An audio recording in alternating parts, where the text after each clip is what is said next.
Welcome back. So today our story that we're going to read is titled Waiting for the Biblioburro. And this is a fun book because this is actually a bilingual book. It's in English and in Spanish. And the Spanish title is Esperando el Biblioburro. And Biblioburro translates to library donkey. So let's go ahead and see what this is all about.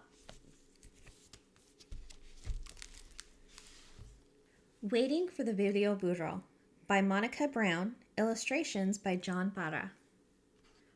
On a hill behind a tree, there is a house. In the house, there is a bed, and on the bed, there is a little girl named Anna, fast asleep, dreaming about the world outside and beyond the hill.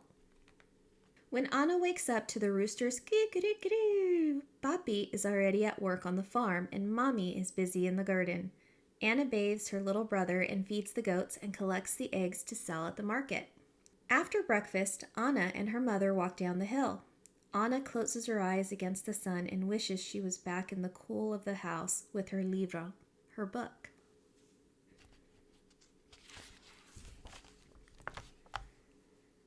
Anna has read her book, her only book. So many times she knows it by heart. The book was a gift from her teacher for working so hard on her reading and writing. But last fall, her teacher moved far away, and now there is no one to teach Anna and the other children in her village. So at night on her bed in the house on the hill, Anna makes up her own cuentos and tells the stories to her little brother to help him fall asleep. She tells him stories about make-believe creatures that live in the forest, in the mountains, and the sea. She wishes for new stories to read, but her teacher with the books has gone. One morning, Anna wakes up to the sounds of tak-tak, clip-clock, and the sounds of ee-ah, ee-ah. When Anna looks down the hill below her house, she sees a man with a sign that reads Biblioburro. With the man, there are two burros. What are they carrying? Libros, books.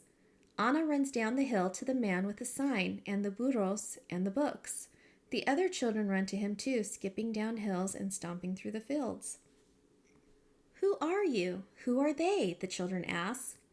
The man says, I am a librarian, a bibliotecaro, and these are my burros, Alpha and Beto. Welcome to Biblioburro, my biblioteca. But senor, Anna says, I thought libraries were only in big cities and buildings. Not this one, says the librarian. This is a moving library. Then he spreads out his books and invites the children to join him under a tree.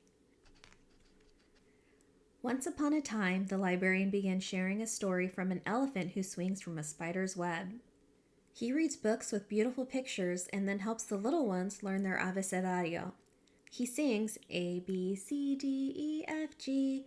Finally, he says, now it's your turn. Pick out books, and in a few weeks, I will be back to collect them and bring you new ones. Me too? Asks Anna. Especially you, says the librarian with a smile. So many cuentos. While Alpha and Beto chomp at sweet grass under the tree, Anna picks up book after book and finds pink dolphins and blue butterflies, castles and fairies, talking lions and magic carpets. Someone should write a story about your burros, Anna tells the librarian, rubbing Alpha's nose and feeding more grass to Beto. Why don't you? He asks.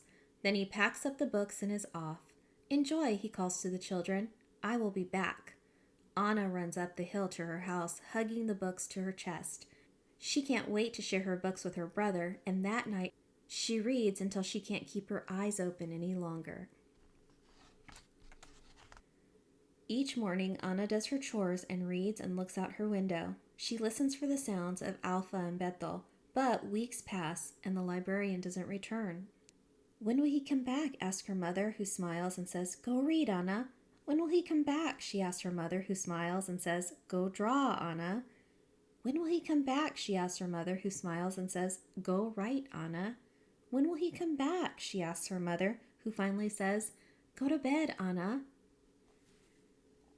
And on the top, if you look at the illustration on this page, you can see that she's counting the days. And those words are the days of the week in Spanish. Martes, lunes, miércoles, jueves, viernes, sábado, y domingo. One night, Anna dreams she is flying over her country on a butterfly's back. In her dream, she crosses mountains and oceans and rivers and jungles, bringing stories everywhere she goes. Stories fly from her mouth and her fingers like magic, falling into the hands of the children waiting below. When Anna wakes up, she misses Alpha and Bethel and the Biblioburro's books. She remembers that the librarian told her that she can write a book, and so, with paper and string and colored pencils, she does. Había una vez, once upon a time. Finally, just when Anna thinks she'll never see the Biblioburro again, she wakes up to "Ee-aw, ee-aw," and children yelling. She runs down the hill with her library books and a special surprise of her very own. "I wrote this cuento for you," she says. "Qué bueno," the librarian says, and then he reads her story to the children under the tree. When it's time to go, Anna's book is packed carefully on the burro's back, ready to be carried away over the hills and through the fields to another child who is asleep on a bed in a house on a hill behind a tree, dreaming of Alpha and Bethel and all the new stories the Biblioburro will bring. Author's note: how far would you go for a book? How far would a librarian travel to bring a book to you?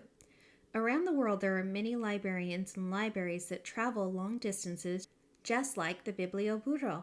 In Kenya, camel caravans deliver books to nomads in the desert. In Sweden, Stockholm's floating library delivers books to islanders via book boats. In Zimbabwe, there is a donkey-drawn mobile car library. In the United States, bookmobiles started out as book wagons. This book is inspired by a particular librarian I was honored to get to know, Luis Soriano. Near La Gloria, Colombia, this teacher and librarian delivers books to children in remote villages with the help of his two donkeys, Alpha and Beto. Luis's Biblioburro program is an inspiration to us all. This book is a celebration of Luis and all the teachers and librarians who bring books to children everywhere, across deserts, fields, mountains, and water.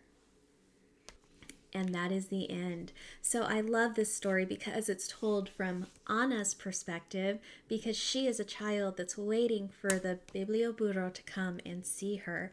And it didn't come every day. It just came every now and then, but she still had to wait and be patient.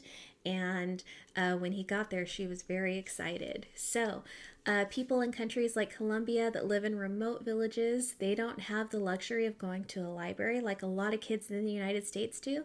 So take advantage of going to the library and checking out a book. And also, one fun thing that has been happening in a lot of cities and towns is the little libraries that pop up in neighborhoods. And you can go to those little libraries and you just walk up to them and you can take a book and you can put a book back if you have an extra book at home, and take advantage of those and make sure you're reading. And that's it. We'll talk to you later. Bye.